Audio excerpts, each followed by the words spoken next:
हम इसको कवर करेंगे। फिर उसके बाद हम लोगों ने जो ये टॉपिक्स है उन पे हम लोगों ने काम शुरू कर दिया था। और इसके अलावा ये हमारा जो है डेमो क्लास है।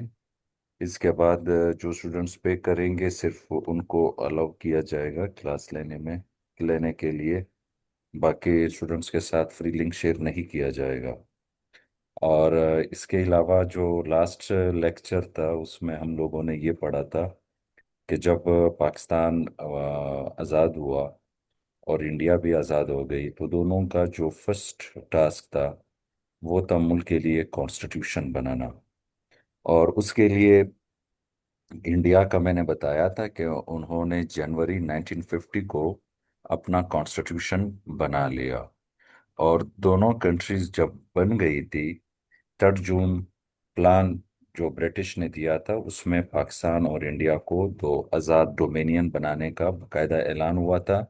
और फिर इंडिपेंडेंस एक्ट 1947 आया था जिसके अंदर ब्रिटिश की तरफ से आखिरी एक्ट जो इंडिया में आया था उसको हम the government of India act 1935 कहते हैं। जो एक्ट्स की हम जब भी बात करते हैं एक्ट बेसिकली कॉन्स्टिट्यूशंस थे इंडिया के लिए। और कॉन्स्टिट्यूशन के बारे में मैंने आप लोगों को पहले दिन पढ़ाया था कि कॉन्स्टिट्यूशन बेसिकली क्या होता है। और मैं एक दो सेंटेंसेस में अगेन रिपीट करता हूँ कि कॉन्स्टिट्यूशन में ये डिसाइड किया जाता है कि इस मुल्क के अंदर किस फॉर्म की गवर्नमेंट होगी। और गवर्नमेंट के बाकी जितने इदारे हैं खासकर जो गवर्नमेंट के 3 बुनियादी अर्गन्स होते हैं। एक को हम लेजिस्लेचर कहते हैं जिनको पाकिस्तान में जो है पार्लियामेंट कहा जाता है। और लेजिस्लेचर का काम होता है मुल्क के लिए कानून साजी करना, मुल्क के लिए कॉन्स्टिट्यूशन बनाना। फिर उसके बाद दूसरा मोस्ट इम्पोर्टेंट ऑर्गन आता है जिसको हम एग्जेक्यूटिव कहते हैं। नाम से पता चलता है कि पावर्स को एग्जीक्यूट करना यानी लागू करना। जब लेजिस्लेचर या पार्लियामेंट कोई लॉ तैयार कर लेता है तो उसको फिर थ्रू एग्जेक्यूटिव जो है इम्प्लीमेंट किया जाता है। और जो एग्जेक्यूटिव है उसके पास एक कैबिनेट होता है और साथ में ब्यूरोक्रेसी होती है जो day to day work perform करती है। ये अभी जो आप लोग माशाल्लाह सारे ब्यूरोक्रेट्स बन रहे हो तो आप लोग भी जो है उसकी एग्जेक्यूटिव की मदद करेंगे, ठीक है। उसके अलावा फिर एक जुडिशरी आती है which is the third organ of the government. तो उसके भी पावर्स जो है वो आइडेंटिफाई किए जाते हैं, डिटरमाइन किए जाते हैं कॉन्स्टिट्यूशन के अंदर। फिर मैंने उसके बाद ये बात भी बताई थी कि कॉन्स्टिट्यूशन जो है वो गवर्नमेंट के इन 3 ऑर्गन्स के ऊपर चेक एंड बैलेंस भी रखता है। इसके अलावा कॉन्स्टिट्यूशन को supreme law of the land कहा जाता है कि मुल्क के तमाम लॉज जो है वो कॉन्स्टिट्यूशन से डिसाइड किए जाते हैं। और इसके अलावा आखिरी बात कॉन्स्टिट्यूशन के बारे में कि कॉन्स्टिट्यूशन बेसिकली एक मुल्क के अंदर एक सोशल कॉन्ट्रैक्ट होता है between the state and it's citizens. और वो सिटीजन्स जो होते हैं वो उस मुल्क के वफादार रहते हैं। और मुल्क जो है बदले में उनको प्रोटेक्शन ऑफ लाइफ देते हैं, प्रोटेक्शन ऑफ प्रॉपर्टी देते हैं और फ्रीडम प्रोवाइड करती है, वो रियासत प्रोवाइड करती है। तो स्टेट के क्या ड्यूटीज एंड रिस्पॉन्सिबिलिटीज होंगी, सिटीजन के क्या रिस्पॉन्सिबिलिटीज एंड ड्यूटीज होंगी, ये कॉन्स्टिट्यूशन में बेसिकली डिसाइड होते हैं, ठीक है। आई होप कि आप लोगों को अब कॉन्स्टिट्यूशन की बेसिक अंडरस्टैंडिंग आ चुका होगा। इसके अलावा जब हम पाकिस्तान की बात करते हैं, जब पाकिस्तान बना तो पाकिस्तान के 6-7 बड़े प्रॉब्लम्स थी। वो मैंने आप लोगों को लास्ट लेक्चर में डिटेल में समझाए थे। आज हमारा जो लेक्चर है वो एक्चुअल लेक्चर है। पिछले जितना मैंने पढ़ाया था वो मैंने आप लोगों को बैकग्राउंड दिया था। और आज हम देखते हैं कि ये हमारे 9 साल जो मुल्क का पहला कॉन्स्टिट्यूशन बनाने में लगे थे वो हम किन किन फेजेस से गुजरे। तो गवर्नमेंट ऑफ इंडिया एक्ट जो 1935 को आया था जिसमें इंडिया को फेडरल स्टेट भी बनाया गया। गवर्नमेंट तीन तरह के होते हैं। एक को हम फेडरेशन कहते हैं, एक को हम यूनिटरी कहते हैं, और UNITARY, unitary form of government, और एक को हम कन्फेडरेशन कहते हैं। लाइक अमेरिका जब ब्रिटिश कॉलोनी थी, तो जब उन्होंने आज़ादी की जंग शुरू की, पहले उन्होंने अमेरिका को कन्फेडरेशन बनाया। कन्फेडरेशन वो फॉर्म ऑफ गवर्नमेंट है जिसमें powers A to Z provinces के पास होते हैं। सेंटर को बहुत लिमिटेड चीज़ों में पावर्स दिए जाते हैं। इसके अपोजिट में यूनिटरी फॉर्म ऑफ गवर्नमेंट है, जिसमें पावर्स जो होते हैं वो बेसिकली सेंटर के पास होते हैं, प्रोविंसेस के पास पावर्स नहीं होते। हर फैसला, हर डिपार्टमेंट, हर सब्जेक्ट, ये सारी चीज़ें जो है वो सेंटर से कंट्रोल की जाती है। एक को हम फिर फेडरेशन कहते हैं। फेडरेशन वो फॉर्म ऑफ गवर्नमेंट है जिसमें पावर्स सेंटर और प्रोविंसेस के आपस में शेयर्ड होते हैं। ठीक है। इंडिया के अंदर इंडियंस ने 1916 को जब लखनऊ पैक्ट हुआ था, उसके अंदर पहली दफा इंडियंस ने फेडरेशन का डिमांड किया था ब्रिटिश सरकार से। और उसके बाद 1935 के एक्ट में जब उन्होंने इंडिया को एक और कॉन्स्टिट्यूशन दिया, उस एक्ट के अंदर जो बेसिकली एक आखिरी एक्ट था ब्रिटिश की तरफ से, उसके बाद फिर इंडिया और पाकिस्तान बन गए। उसके अंदर उन्होंने इंडिया को फेडरेशन स्टेट बनाया, जिसमें पावर सेंटर और प्रोविंसेस के दरमियान डिवाइड किए गए। आई होप कि आप लोगों को यहाँ तक बात समझ आई होगी। अब हम आगे जाते हैं। तो the government of India act 1935 को मॉडिफाइड किया गया, और वो पाकिस्तान का इंटरम कॉन्स्टिट्यूशन बना 1947 में। इंटरम कॉन्स्टिट्यूशन का मतलब होता है एक temporary constitution. For the time being आप कोई नॉर्मल एक कॉन्स्टिट्यूशन बना लेते हो जो आर्जी कॉन्स्टिट्यूशन है। उसके बाद जब आप अपना कॉन्स्टिट्यूशन तैयार करोगे तो ये टेम्पोरेरी या इंटरम कॉन्स्टिट्यूशन को ख़त्म कर दिया जाएगा।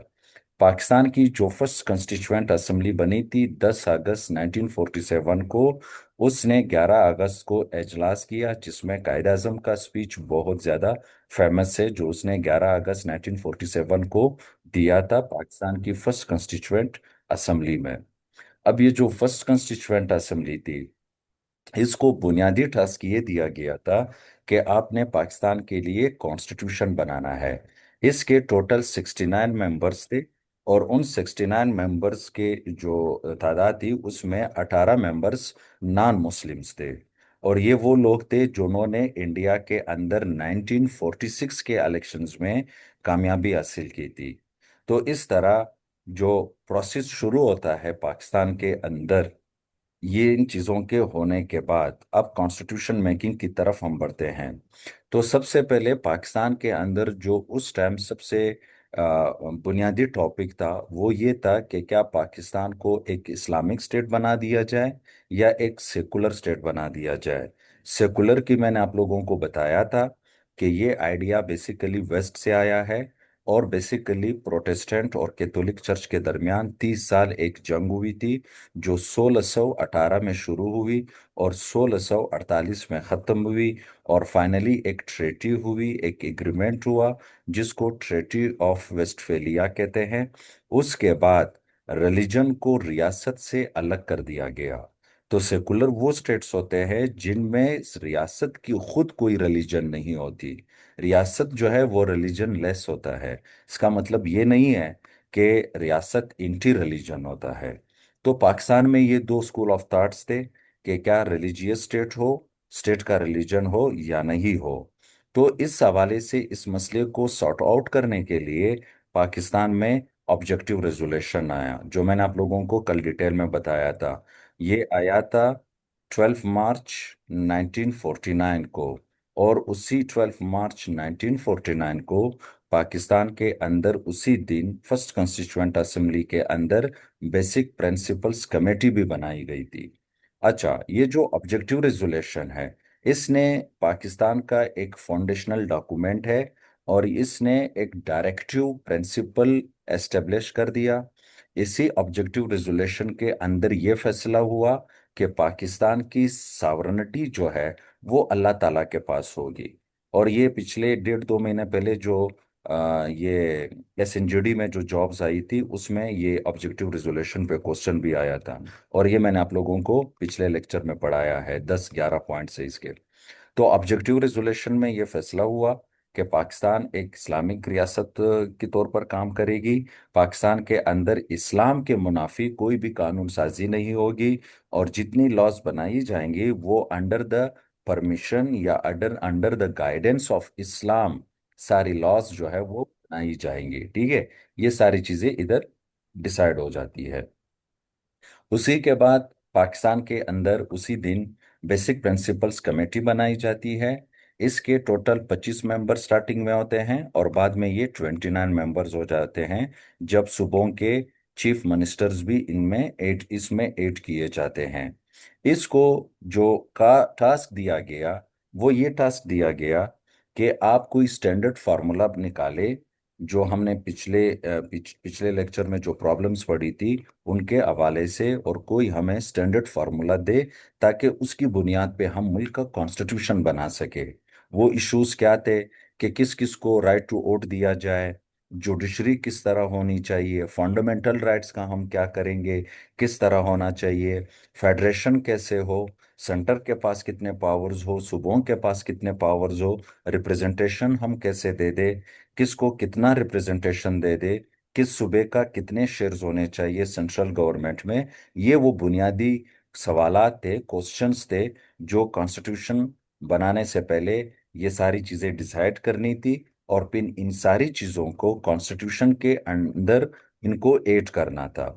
तो इसके लिए जो पाकिस्तान की बेसिक प्रिंसिपल्स कमेटी थी, इसने एक बोर्ड बनाया तालीमात इस्लामिया के नाम से। ठीक है। और इसको ये टास्क दिया कि आप हमें रिलीजियस अफेयर्स के ऊपर जो है हमें जो है एडवाइस दे दे कि हम किस तरह रिलीजन को इस कॉन्स्टिट्यूशन के अंदर सेट कर सकते हैं। ठीक है। अब इस बोर्ड ने जो रिकमेंडेशंस दिए, उन्होंने वही इस्लामिक जो खलीफा वाला सिस्टम होता है, एक खलीफा का कॉन्सेप्ट होता है, इन्होंने सारे पावर्स जो है वो प्रेसिडेंट के हवाले से सजेस्ट किए कि प्रेसिडेंट के पास सबसे ज्यादा पावर्स होने चाहिए। इसी तरह जुडिशरी जो इस मुल्क में हो, जुडिशरी भी जो है वो आ, एक स्टूडेंट मैसेज कर रहे हैं मुझे, एक सेकंड देना, मैं उसको एक।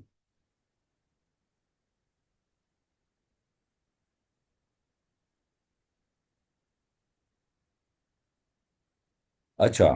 तो इसने इसके अलावा ये बात भी की तालीमात इस्लामिया ने कि जो नॉन मुस्लिम्स होंगे पाकिस्तान के अंदर, चूंकि पाकिस्तान एक इस्लामिक स्टेट है, और ऑब्जेक्टिव रेजोल्यूशन की बुनियाद पे यहाँ पे जितने नॉन मुस्लिम्स होंगे वो लॉ मेकिंग में हिस्सा नहीं ले सकते, वो हिस्सा नहीं लेंगे। यानी वो मेंबर्स ऑफ द असेंबलीज होंगे, चाहे वो प्रोविंशियल असेंबलीज है या फिर सेंट्रल असेंबली है, लेकिन वो लॉ मेकिंग में पार्टिसिपेशन नहीं कर सकते होंगे। और इसके अलावा वुमेन के बारे में उन्होंने कहा कि सिर्फ उन औरतों को अलाउ किया जाएगा जो 50 साल से एज से ज्यादा हो, और साथ साथ में वो पर्दा करने वाली हो। इसके अलावा किसी को मतलब इजाजत नहीं होगी। तो ये बात याद रखे कि जो तालीमात इस्लामिया के जो सजेशंस थे, ये पाकिस्तान के जो बेसिक प्रिंसिपल कमेटी थी उसने अपने रिकमेंडेशंस में ये चीज़ ऐड नहीं की, इनके तालीमात उन्होंने नहीं लिए। इसके बाद ये जो बेसिक प्रिंसिपल कमेटी थी, इसने 3 सब कमेटीज बनाई।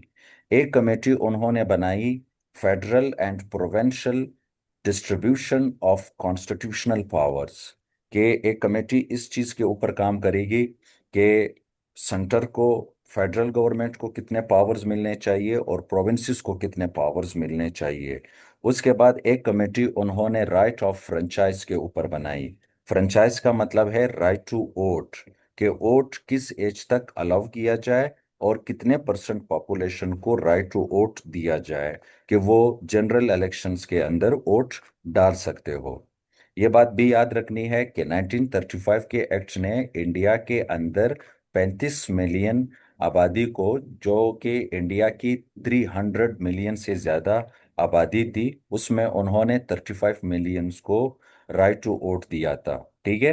तो यहाँ पे इसके लिए भी एक कमेटी बनाई। और एक कमेटी उन्होंने जुडिशरी के ऊपर बनाई कि किस तरह का अदलिया हो पाकिस्तान में, उसके पास कितने पावर्स हो, क्या तरतीब हो, किस हिसाब से जजेस आए। तो इसके ऊपर भी उन्होंने एक कमेटी बनाई। इस तरह करते करते फाइनली बेसिक प्रिंसिपल कमेटी ने अपना फर्स्ट रिपोर्ट जो है वो सबमिट करवा दिया सितंबर 28 1950 को। और इस रिपोर्ट को पेश किया लियाकत अली खान ने, जो उस टाइम के पाकिस्तान के फर्स्ट प्राइम मिनिस्टर थे, का पाकिस्तान की फर्स्ट कॉन्स्टिट्यूएंट असेंबली के अंदर। अब इस रिपोर्ट के अंदर ये बातें हुई सबसे पहले कि ऑब्जेक्टिव रिजोल्यूशन जो पास हुआ है 12 मार्च 1949 को, इसको पाकिस्तान के कॉन्स्टिट्यूशन के अंदर इंक्लूड किया जाएगा। और ये काम करेगा एज ए डायरेक्टिव प्रिंसिपल्स के तमाम कॉन्स्टिट्यूशंस को ऑब्जेक्टिव रेजोल्यूशन के दायरे में रहते हुए जो है कॉन्स्टिट्यूशन तैयार किया जाएगा। इन अदर वर्ड्स, इस्लाम के दायरे में रहते हुए, चूंकि एक ऑब्जेक्टिव रिजोल्यूशन में सॉवरेनिटी जो है वो अल्लाह ताला को दी गई थी। उसके बाद उन्होंने लेजिस्लेचर की बात की। देखो, मैंने आप लोगों को पहले बताया कि गवर्नमेंट के तीन ऑर्गन्स होते हैं। जो लेजिस्लेचर है वो लॉ मेकिंग का काम करती है।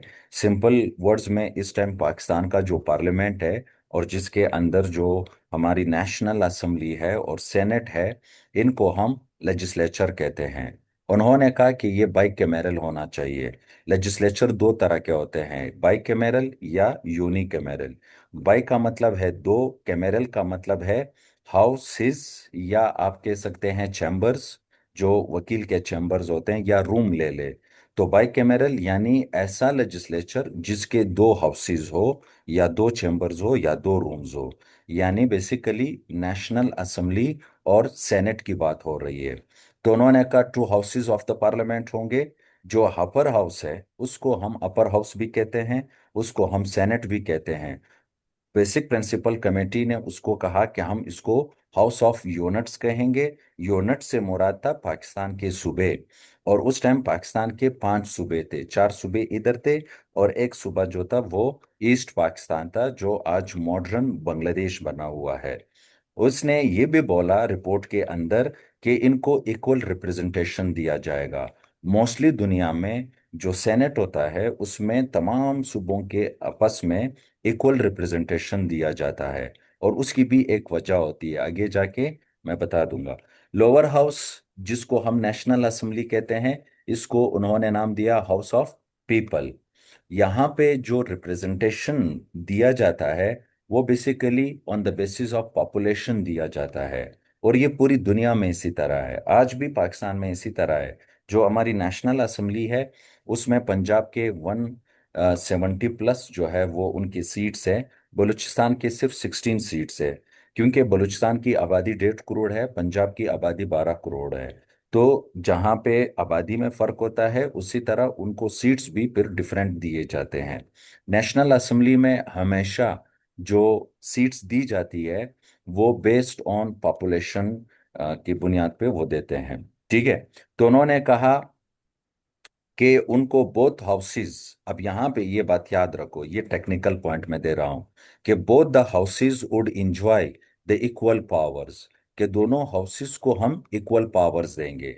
अब ये जो इक्वल पावर्स है, इस पे ईस्ट और वेस्ट पाकिस्तान को एतराज होगा, जो आगे जाके हम समझेंगे। फिर उसके बाद उन्होंने कहा कि हेड ऑफ द स्टेट, जो पाकिस्तान का रियासत का हेड होगा।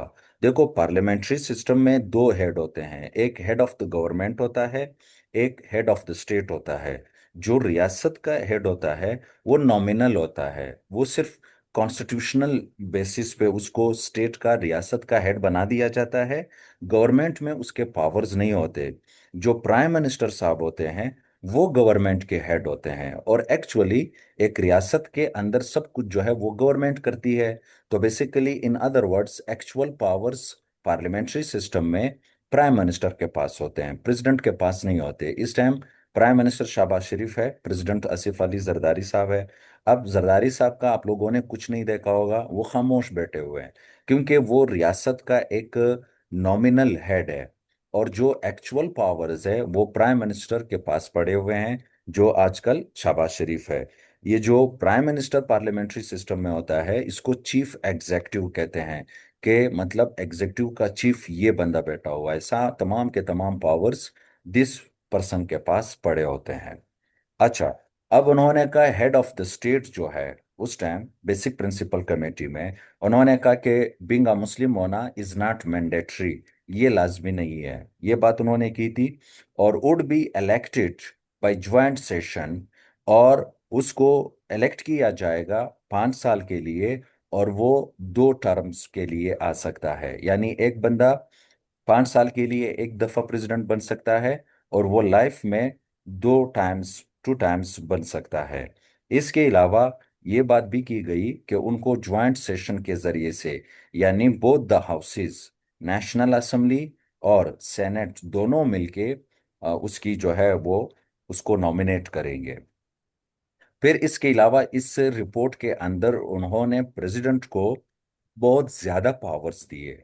और बिल्कुल, मतलब जब फर्स्ट कॉन्स्टिट्यूशन बना तब भी प्रेसिडेंट के पास वो पावर्स बहुत ज्यादा थे। लाइक उसको डिस्क्रेशनरी पावर्स दिए। डिस्क्रेशनरी पावर्स को याद रखना, ये उन पावर्स को कहा जाता है कि जहां पे आप अपने डिजिग्नेशन की बुनियाद पे, जो आपकी डिजिग्नेशन है, जितनी आपकी डिजिग्नेशन ज्यादा बेहतरीन होती है, उसी हिसाब पे जब आप अपने लाइक्स एंड डिसलाइक्स की बुनियाद पे डिसीजन लेते हो, तो ये आपकी डिस्क्रेशनरी पावर्स होते हैं। मैं इसको शॉर्टकट में इस तरह समझाता हूँ। कोयटा का डीसी बैठा हुआ है, और उसने इमरजेंसी में कोई स्टेप लेना है, कोई डिसीजन उसने लेना है, तो क्या वो डीसी पाकिस्तान का पेनल कोड खोलेगा, इतनी बड़ी किताब, और उसमें फिर वो तमाम पावर्स को अंडरस्टैंड करेगा, तमाम लॉस को अंडरस्टैंड करेगा कि मेरे पास कितने अख्तियारात है, मुझे ये करना चाहिए, ये नहीं करना चाहिए, बाद में वो डिसीजन लेगा। तो उस टाइम वो चीज़ गुजर चुकी होगी।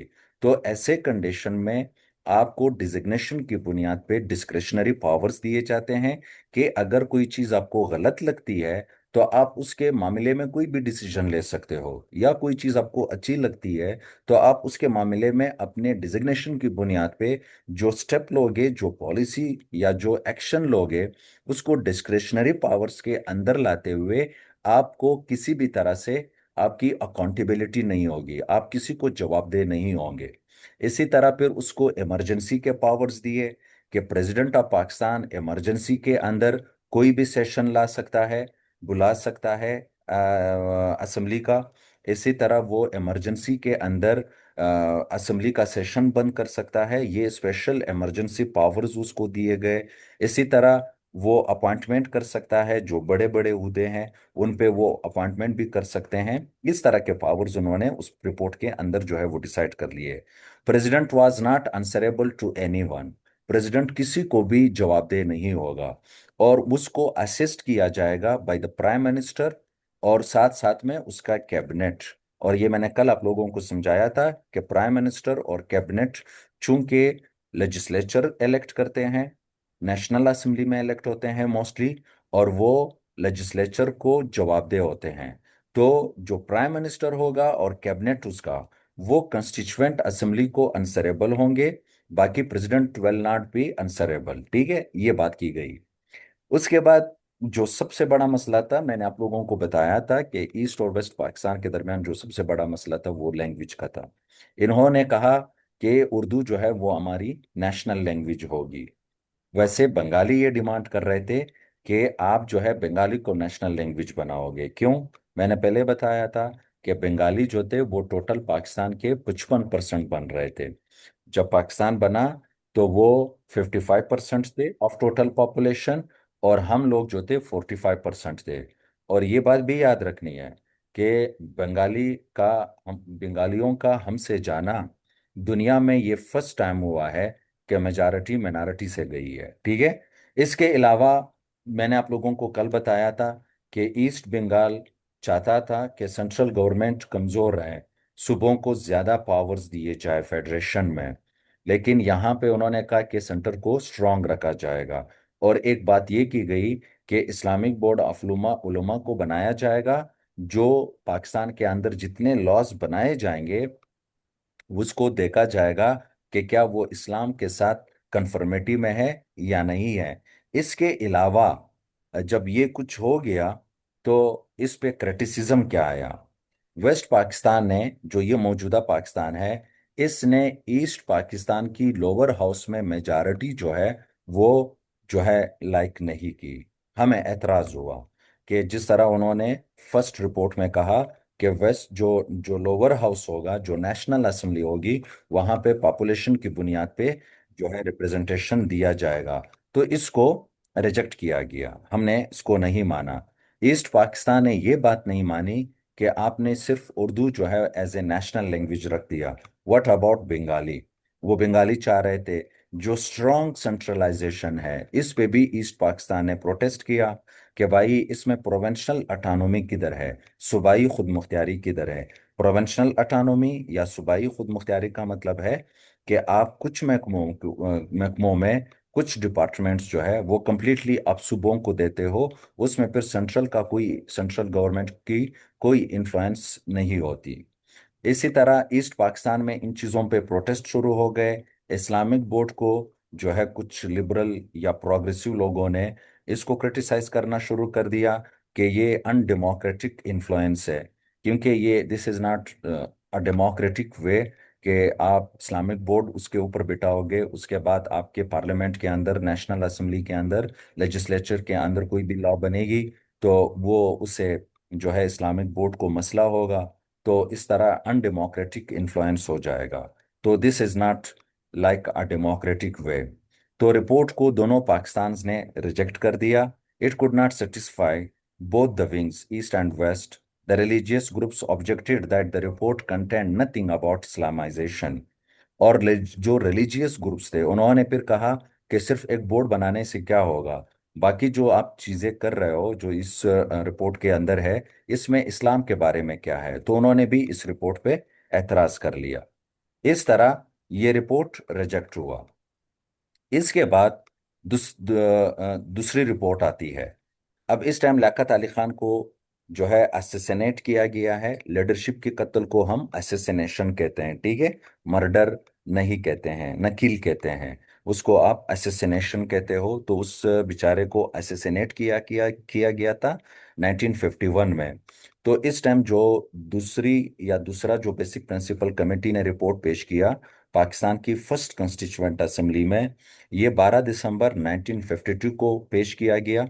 और ये पेश किया था उस टाइम के प्राइम मिनिस्टर ख्वाजा नाजिमुद्दीन साहब ने, जो के बंगाली थे, ठीक है? इसने फर्स्ट रिपोर्ट को रिवर्स कर दिया जब उसे रिजेक्ट किया गया था।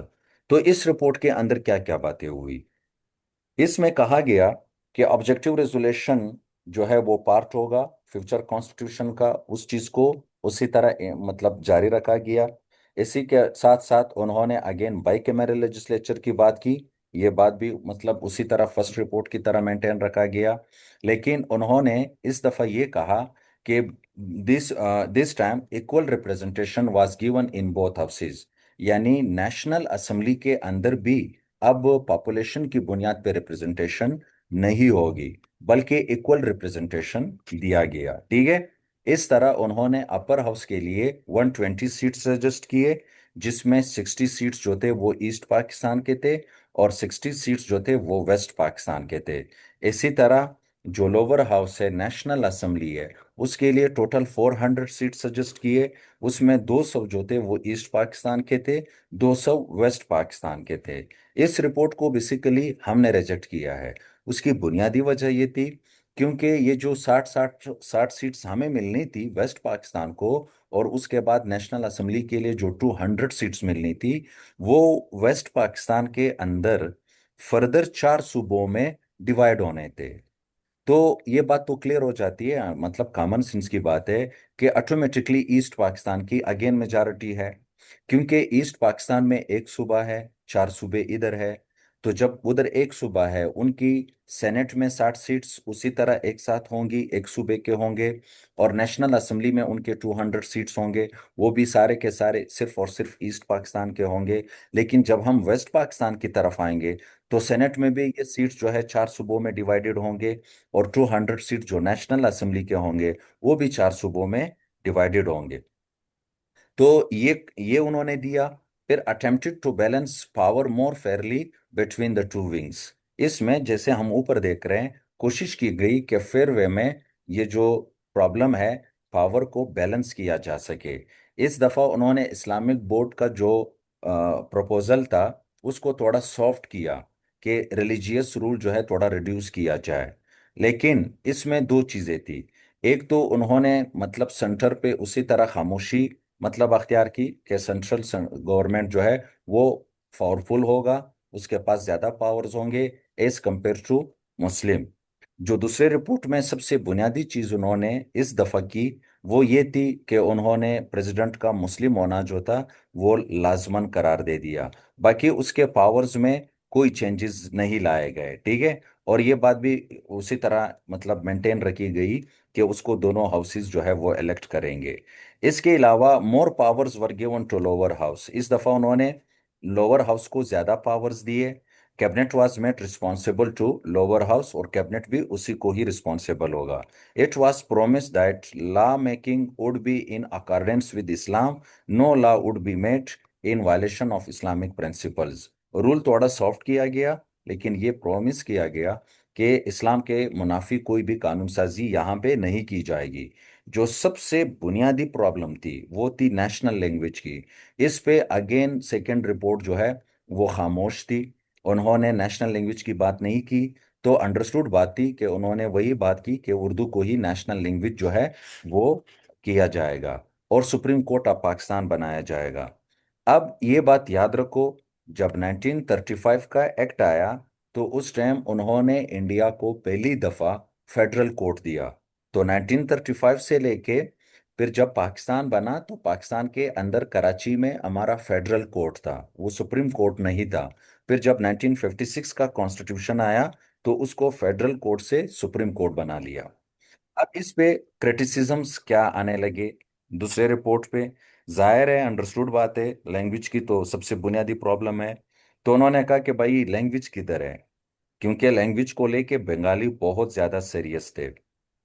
और ये बात भी याद रखना कि बंगालियों का ये डिमांड जो था ये मतलब जस्टिफाइड नहीं था। उसकी बुनियादी वजह ये थी कि बंगाली तो बंगाली बोल सकते थे लेकिन यहाँ पे किसी को भी बंगाली नहीं आती थी। तो हमारे लिए बहुत बड़ा मसला होना था। फिर हम बकायदा इंग्लिश की तरह 50 साल एक दफ़ा सिर्फ बंगाली सीखते फिर उसके बाद उसको स्पीकिंग में ले आते। तो वेस्ट पाकिस्तान ने फिर यहाँ पे ये चीज़ अलाउ नहीं की कि जो ईस्ट पाकिस्तान है उसको मेजॉरिटी रूल मिल रहा है। जो यहाँ के वेस्ट पाकिस्तान के लोग थे खासकर जो हमारी इलीट थी उनको ये चीज़ अच्छी नहीं लगी कि सेनेट में भी उनकी मेजॉरिटी होगी, हमारे सीट्स तो डिवाइड होंगे। इसी तरह नेशनल असेंबली में भी हमारे सीट्स डिवाइड होंगे। तो बंगालियों को क्लियर कट जो है असेंबलियों में दोनों हाउसेज में क्लियर कट मेजॉरिटी मिल रही है। तो इस तरह न ईस्ट पाकिस्तान को ये रिपोर्ट पसंद आई न वेस्ट पाकिस्तान को ये रिपोर्ट पसंद आई। और ये बात याद रखे कि बंगाली ज्यादा जो है वो शेयर्स मेजॉरिटी रूल मांग रहे थे। उसकी बुनियादी वजह ये थी वो समझते थे कि हम 55% है तो हमें ज्यादा दिया जाए। वेस्ट पाकिस्तान की 45% पॉपुलेशन थी but it had 4 provinces, Punjab, Sindh, NWFE, north west frontier province कहा जाता था। अब तो खैबर पख्तूनख्वा हो गई और बलूचिस्तान।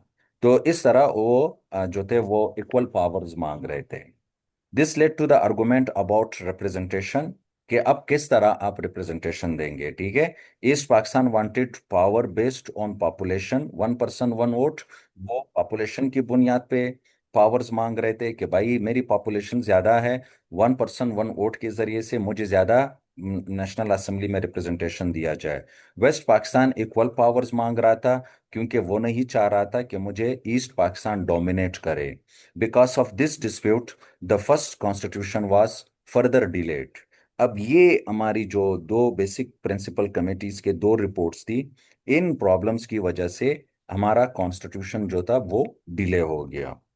अच्छा अब क्या हुआ, उन्होंने उस टाइम पाकिस्तान के ये चीज भी आप लोग थोड़ा माइंड में रख ले कि आप लोगों को ये चीज याद रहे। पाकिस्तान की जो फर्स्ट वो है 11 अगस्त 1947 को फर्स्ट कॉन्स्टिट्यूएंट असेंबली स्टेब्लिश की गई। यहाँ पे मैंने स्पीच के कॉन्टेक्स्ट में लिखा है बुनियादी तौर पर 10 अगस्त है, ठीक है। कायद आजम मोहम्मद अली जना गवर्नर जनरल बने। लियाकत अली खान प्राइम मिनिस्टर बने। 11 सितंबर 1948 को कायद आजम मोहम्मद अली जिन्ना फोत हो गए। ख्वाजा नाजिमुद्दीन को गवर्नर जनरल बनाया गया। ठीक है। मार्च 1949 को ऑब्जेक्टिव रेजोल्यूशन पास हुआ जिसने फाउंडेशन ऑफ फ्यूचर कॉन्स्टिट्यूशन रखा। 16 अक्टूबर 1951 को लियाकत अली खान को मारा गया, रावलपिंडी में असैसिनेट किया गया। ख्वाजा नाजिमुद्दीन को मूव किया गया from governor general to prime minister. तो पहले गवर्नर जनरल कायद आजम मोहम्मद अली जिन्ना थे, दूसरे नंबर पे ख्वाजा नाजिमुद्दीन थे, तीसरे नंबर पे जब उसको रिमूव किया गया लियाकत अली खान के मरने के बाद उसको प्राइम मिनिस्टर बनाया गया, और उसकी जगह पे गुलाम मोहम्मद जब साहब जो थे ये गवर्नर जनरल बने।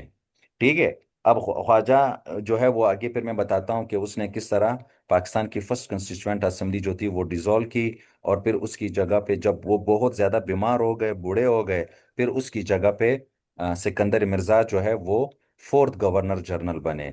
सिकंदर मिर्ज़ा साहब जो है वो पाकिस्तान के आखिरी गवर्नर जनरल है, द फोर्थ गवर्नर जनरल, और फर्स्ट प्रेसिडेंट ऑफ पाकिस्तान है, क्योंकि उसी के दौर में पाकिस्तान का फर्स्ट कॉन्स्टिट्यूशन तैयार हुआ 1956 में। उसके बाद गवर्नर जनरल का डिजिग्नेशन खत्म किया गया और सदर का डिजिग्नेशन लाया गया। तो Sikandar Mirza automatically governor general से क्या बन गए, पाकिस्तान के पहले प्रेसिडेंट बन गए। तो यहाँ पे 17 अप्रैल 1953 को जो ख्वाजा नाजिमुद्दीन साहब थे वो लियाकत अली खान के बाद गवर्नर जनरल से शिफ्ट किए गए थे प्राइम मिनिस्टर के ओहदे पे। वहां से उसको डिसमिस किया गया। किसने डिसमिस किया? गवर्नर जनरल मलिक गुलाम मोहम्मद साहब ने। और उसकी जगह पे प्राइम मिनिस्टर जो था वो मोहम्मद अली बोगरा साहब को बनाया गया। मोहम्मद अली बोगरा साहब जो थे वो बेसिकली पाकिस्तान के एम्बेसडर थे अमेरिका में, पाकिस्तान के सफीर थे। और इसके अलावा ये साहब जो थे ये वहाँ पे पाकिस्तान को सर्व कर रहे थे as a ambassador of the country. और इसके बारे में एक इंटरेस्टिंग बात याद रखनी है कि उसका अभी शनाख्ती कार्ड भी नहीं बना हुआ था। पाकिस्तान बना तो ये उधर थे, फिर जब इसको इधर लाया गया प्राइम मिनिस्टर बने तब उसका जो नेशनल आइडेंटिटी कार्ड है वो उस टाइम नहीं बना हुआ था। ठीक है। अब उसको लाया गया, 17 अप्रैल 1953 को प्राइम मिनिस्टर बनाया गया। अब जब वो प्राइम मिनिस्टर बन गए, अब याद रखो, अब यहां से टॉपिक इंटरेस्टिंग हो जाता है। 7 अक्टूबर 1953 को गुलाम मोहम्मद अली बोगरा साहब ने कुछ प्रपोजल्स पेश किए पाकिस्तान की फर्स्ट कॉन्स्टिट्यूएंट असेंबली में, जो आगे जाके वो मोहम्मद अली बोगरा फार्मूला जो है वो कहलाने लगते हैं। ठीक है। नहीं, वो आए नहीं थे उस टाइम, वो नहीं थे। और डॉक्यूमेंट शेयर कर दिए जाएंगे। ठीक है। तो ये जो थे कंट्री बनी तो जो अफसर्स बाहर थे उन्होंने उसी तरह काम शुरू कर दिया। हमने स्टार्टिंग में बहुत ज़्यादा मुश्किलात का सामना किया है, क्योंकि पाकिस्तान के ऐसे के जो पैसे थे वो भी इंडिया के खाते में गए और वो नहीं दे रहे थे, थोड़े बहुत दिए गए।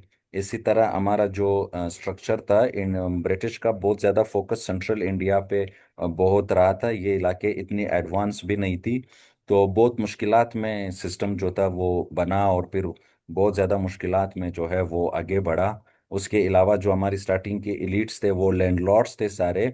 यहाँ पे जो बात ज़हन में रखने वाली है वो ये है कि देखो यहाँ पे पॉलिटिशियंस नाकाम हो जाते हैं, क्योंकि वो लैंडलॉर्ड्स होते हैं और वो पावर्स को जो है वो हाथ से जाने नहीं दे रहे। यहाँ पे मुल्क की जो एक एक्चुअल कॉन्स्टिट्यूशन बनाना चाहिए उस पे प्रॉपर अमल नहीं हो रहा। तो यहाँ से आप लोग आज देखते हो कि हमारे सिस्टम के अंदर ब्यूरोक्रेसी की बहुत डीप इन्वॉल्वमेंट है। अब यहाँ से आप अंदाज़ा लगाएं कि एक ब्यूरोक्रेट को बुलाया गया और ब्यूरोक्रेट से कहा गया कि आप हमारे लिए कॉन्स्टिट्यूशन बनाएं। ठीक है। अच्छा। अब मोहम्मद अली बोगरा ने जो रिकमेंडेशंस या प्रपोजल्स दिए, इसको मोहम्मद अली बोगरा फार्मूला कहते हैं। मोहम्मद अली बोगरा फार्मूला का जो उसके प्रपोजल्स थे, इसमें तकरीबन 1 साल लगा। 1 साल के बाद उन्होंने 21 सितंबर 1954 को पाकिस्तान की फर्स्ट कॉन्स्टिट्यूएंट असेंबली ने मोहम्मद अली बोगरा फार्मूला को अडॉप्ट किया। यहाँ पे आप लोगों ने एक बात याद रखनी है कि ये सबसे बेस्ट अपॉर्चुनिटी थी कॉन्स्टिट्यूशन मेकिंग में, जिसमें ईस्ट और वेस्ट पाकिस्तान के दरमियान तमाम मसले ऑलमोस्ट हल हो गए थे। और साथ में पाकिस्तान का कॉन्स्टिट्यूशन बहुत इजी और बेस्ट वे में बन सकता था। लेकिन इस अपॉर्चुनिटी को जाया किया गया है। अच्छा, मोहम्मद अली बोगरा साहब की जो फार्मूला था उसके मेन क्या है, ठीक है, उसको हम देखते हैं। बिटवीन द टू विंग्स उसने कोशिश की कि दो विंग्स के दरमियान जो है वो बैलेंस लाया जाए, क्योंकि दोनों डिसएग्री कर रहे थे। तो मोहम्मद अली बोगरा ने कहा कि अगर एक विंग से प्रेसिडेंट होगा तो शर्तन, यानी ऑन कंडीशन, दूसरे विंग से फिर प्राइम मिनिस्टर होगा। अगर हमारी तरफ से प्रेसिडेंट होगा तो प्राइम मिनिस्टर ईस्ट पाकिस्तान से होगा, अगर वहां से प्रेसिडेंट है तो फिर प्राइम मिनिस्टर ईस्ट पाकिस्तान से होगा, वेस्ट पाकिस्तान से। एक तो उसने ये चीज उसके अंदर डाल दी। उसके अलावा उसने पाकिस्तान का बाई कैमरल लेजिस्लेचर रिकमेंड कर दिया। और ये बात याद रखनी है कि पाकिस्तान की जो फर्स्ट कॉन्स्टिट्यूशन है उसमें वो बेसिकली क्या है कि वो यूनिकैमरल है। और ये भी बात याद रखनी है कि जो हमारा 1962 का कॉन्स्टिट्यूशन है वो भी यूनिकैमरल है। हमारा 1973 वाला कॉन्स्टिट्यूशन जो है वो बाइकैमरल है। तो ये चीज भी आप लोगों ने याद रखनी है, ठीक है। इसमें ये आपसे पूछा जा सकता है, ठीक है। कॉन्सेप्ट्स क्लियर करने के लिए ये दोनों बातें ज़हन में रख लो। हमारा 1956 वाला कॉन्स्टिट्यूशन जो पाकिस्तान का फर्स्ट कॉन्स्टिट्यूशन है, जिसको ख़त्म किया गया 58 में, और फिर 62 में हमारा सेकेंड कॉन्स्टिट्यूशन आया, वो भी यूनिकैमरल है, सिर्फ एक नेशनल असेंबली थी। और उसके बाद उसको ख़त्म किया गया 1969 में याया खान ने। और फिर उसके बाद हमारा 1973 में तीसरा कॉन्स्टिट्यूशन आया, जो अभी तक इस मुल्क के अंदर चल रहा है। और ये बहुत ही बेहतरीन और बेस्ट कॉन्स्टिट्यूशन है। उस पर फिर मैं आप लोगों को तब बताऊंगा कि ये क्यों बेस्ट है। अच्छा, यहाँ पे उसने कहा कि भाई कैमरल लेजिस्लेचर होगा। अब उसने इनका मसला कैसे हल किया? मोहम्मद अली बोगरा ने बेसिकली क्या किया, उसने अपर हाउस में हर एक यूनिट को, हर सूबे को उसने 10-10 सीट्स दिए। पाकिस्तान के 5 यूनिट्स थे, यानी 5 सूबे थे, और उसमें हर सूबे के लिए उसने 10-10 सीट्स रखे। इसका क्या मतलब हुआ कि वेस्ट पाकिस्तान के 4 सूबे हैं, हमारे 40 सीट्स हो गए। और जो ईस्ट पाकिस्तान है वो सिंगल सूबा है, वहां पे उनकी 10 सीटें हो गई। ये टोटल सेनेट के हमारे 50 सीट्स बन गई, ठीक है। ये उसने इस तरह किया। अब इसको जेन में रख लो। आगे जाके वो क्या करता है कि जो लोअर हाउस है उसमें चूंकि ईस्ट पाकिस्तान की आबादी ज्यादा थी और वो डिमांड कर रहे थे, तो उसने उनको 165 सीट्स दिए। कितने सीट्स दिए? 165। अब 165 सीट्स उनके नेशनल असेंबली में है, लोअर हाउस में है। और 10 सीट्स जो अभी अभी मैंने ऊपर बताए वो उनके सेनेट में है। तो दोनों मिला के कितने बनते हैं? 175। और जो वेस्ट पाकिस्तान है, ये मौजूदा पाकिस्तान, इसको उसने 135 सीट्स रिकमेंड किए लोअर हाउस में, नेशनल असेंबली में। और हमारे 40 सीट्स बन रही थी अपर हाउस में, सेनेट में। तो इनको मिला के ये भी 175 बनते हैं। तो इस तरह से उसने एक बहुत बेहतरीन फार्मूला देके दोनों को 175 175 दे दिए। जहां पे ज्यादा पॉपुलेशन की बात थी वहां पे उसने ईस्ट पाकिस्तान को नेशनल असेंबली में सीट ज्यादा दे दिए। जहां पे वेस्ट पाकिस्तान को उनकी मेजॉरिटी रोल पे एतराज था, उसको उसने सेनेट में एडजस्ट किया, वहां पे उसने हमें 40 सीट्स दे दिए। इस तरह से टोटल मिला के पाकिस्तान के 300 सीट्स होने थे। 50 सीट्स जो थे वो हमारे सेनेट के थे, और 250 सीट्स जो थी वो नेशनल असेंबली की थी। उसमें 165 ईस्ट पाकिस्तान और 135 वेस्ट पाकिस्तान। इस तरह से उसने ये मसला यहाँ पे हल किया। अब आगे उसने कहा कि अगर प्राइम मिनिस्टर एक से होगा तो प्रेसिडेंट दूसरे से होगा। उसके अलावा election of the head of the state, president जो था वो सबसे इंपॉर्टेंट होता था। उसके बारे में उसने ये शर्त रखा कि इनको ज्वाइंट सेशंस के जरिए से मुंतखब किया जाएगा। और शर्त उसने ये रखी उसके अंदर कि प्रेसिडेंट को दोनों हाउसेस से मेजॉरिटी लेनी होगी। यानी इन अदर वर्ड्स, अगर ईस्ट पाकिस्तान अपनी मर्जी से कोई गेम खेलना चाहता है और नेशनल असेंबली में अपनी मेजॉरिटी का फायदा लेते हुए किसी एक बंदे को प्रेफर करना चाहता है, तो उस पे चेक एंड बैलेंस सेनेट की तरफ से होगा, क्योंकि सेनेट में फिर हमारी मेजॉरिटी थी। और अगर हम किसी को लाना चाहेंगे जो उनको पसंद नहीं होगा, तो वो उसकी उसके ऊपर चेक एंड बैलेंस जो है वो नेशनल असेंबली से होगा। तो इस तरह मोहम्मद अली साहब ने, मोहम्मद अली बोगरा साहब ने दोनों पे चेक एंड बैलेंस रख दिया। यानी आप उस बंदे को प्रेसिडेंट लाएंगे जो दोनों की म्यूचुअल कंसेंसस से बंदा जो है वो इस मुल्क का प्रेसिडेंट बनेगा। इस तरह से एक जो विंग है, एक पाकिस्तान है, वो दूसरे पाकिस्तान को डोमिनेट नहीं करेगा। उसके अलावा डिस्ट्रीब्यूशन ऑफ पावर्स के फेडरेशन के हवाले से उसने कहा कि पावर्स जो है उनको क्लियरली डिवाइड किया जाएगा, ठीक है, between the federal government and provinces, similar to modern federal systems. जो आजकल के मॉडर्न फेडरल सिस्टम्स हैं उनके हिसाब से ये डिवाइड किए जाएंगे। यानी बेसिकली सूबों को अटानोमी दी जाएगी, उनको खुद मुख्तियारी दी जाएगी, जो एक फेडरल गवर्नमेंट में होता भी इसी तरह है। इस तरह से दोनों हाउसेस जो थे वो खुश हो गए, और इस तरह से ईस्ट पाकिस्तान भी मुतमईन था, वेस्ट पाकिस्तान भी मुतमईन था। इसमें उसने ये मसला हल कर दिया। उसके बाद उसने क्या किया कि लैंग्वेज का मसला भी हल कर दिया।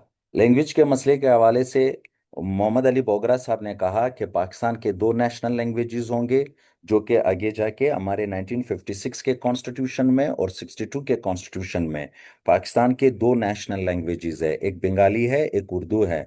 यहाँ पे उर्दू थी, वहाँ पे बंगाली थी, दो नेशनल लैंग्वेजेस हो गए। और इस तरह प्लान जो है वो कंस्टिट्यूएंट असेंबली में एक्सेप्ट किया गया। और इसने आगे अब उस पर प्रोसेस होना था, उसको आगे लेके जाना था। लेकिन उसी असना, यानी मेन टाइम पे, गवर्नर जनरल गुलाम मोहम्मद साहब ने पाकिस्तान की फर्स्ट कंस्टिट्यूएंट असेंबली को अक्टूबर 1954 में डिसॉल्व कर दी। और इस तरह हमारा ये प्रोसेस अगेन स्टॉप हो गया, ठीक है। और ये फार्मूला आगे जाके कभी भी इम्प्लीमेंट नहीं किया गया। और इस मसले को फिर क्या करता है कि पाकिस्तान की जो फर्स्ट कंस्टिट्यूएंट असेंबली है, उसके उसके लीडर जो थे वो मौलवी तमीजुद्दीन खान साहब स्पीकर थे। मौलवी तमीजुद्दीन खान साहब गुलाम मोहम्मद गवर्नर जनरल का ये डिसीजन सिंध के हाई कोर्ट में चैलेंज कर देता है, और उसका जज नॉन मुस्लिम होता है। और वो गवर्नर जनरल गुलाम मोहम्मद साहब का ये फैसला गलत करार देता है, और वो कहता है कि असेंबली को without any valid reason dissolve की गई है। लिहाजा Sindh high court orders release जारी करता है, और जिसमें कहा जाता है कि कंस्टिट्यूएंट असेंबली को दोबारा बहाल की जाए। लेकिन गवर्नर जनरल गुलाम मोहम्मद साहब ये फैसला पाकिस्तान के फेडरल कोर्ट में, जो उस टाइम फेडरल कोर्ट कहलाता था, यानी सुप्रीम कोर्ट ऑफ पाकिस्तान में, इस चीज़ को चैलेंज करता है। जहां पे पाकिस्तान के उस टाइम के फेडरल कोर्ट के चीफ जस्टिस साहब जो थे वो जस्टिस मुनीर साहब थे। और उसने गवर्नर जनरल गुलाम मोहम्मद साहब के हक में फैसला दिया। और इस तरह से पाकिस्तान की फर्स्ट कॉन्स्टिट्यूएंट असेंबली, जिसका काम था मुल्क के लिए कॉन्स्टिट्यूशन बनाना, वो चीज रुक गई। Later on one unit scheme के जरिए से 1955 में एक और चीज की गई, जिसके अंदर पाकिस्तान के जो वेस्ट पाकिस्तान के चार सूबे हैं उनको उठा के एक सिंगल सूबे में कन्वर्ट कर दिए, जिससे जिसके बाद पाकिस्तान के सिर्फ दो सूबे हो गए, यानी ईस्ट पाकिस्तान और वेस्ट पाकिस्तान। वेस्ट पाकिस्तान के अंदर भी सिर्फ एक सूबा हो गया। बलूचिस्तान, पंजाब, सिंध, खैबर पख्तूनख्वा, ये सारे सूबे खत्म हो गए, ये सिंगल एक सूबा बन गया। और उसके बाद पार्टी आ गई, यानी पार्टी से मुराद के दोनों 50-50 है। और उसके बाद अब हर चीज़ जो है वो इक्वली डिस्ट्रीब्यूट किया जाएगा, ठीक है। यहाँ पे पाकिस्तान की फर्स्ट कंस्टिट्यूएंट असेंबली कैसे डिसॉल्व की जाती है, सेकंड कंस्टिट्यूएंट असेंबली कैसे बनती है, और फिर वन यूनिट स्कीम क्या है। और वन यूनिट स्कीम के आने के बाद पाकिस्तान का फर्स्ट कॉन्स्टिट्यूशन जो है वो तैयार हो जाता है। ये बस यहाँ पे स्टॉप करते हैं। मैंने सुबह से 8-9 क्लासेस ली है, बहुत ज़्यादा मैं थका हूँ। तो इंशाल्लाह कल हम टाइम पे क्लास लेंगे। और इसके अलावा ये हमारी आखिरी डेमो क्लास थी। आप में से जो बंदा कंटिन्यू रखना चाहता है वो कल जो है एकेडमी में आने के साथ जो है अपनी फीस जो है वो जमा कर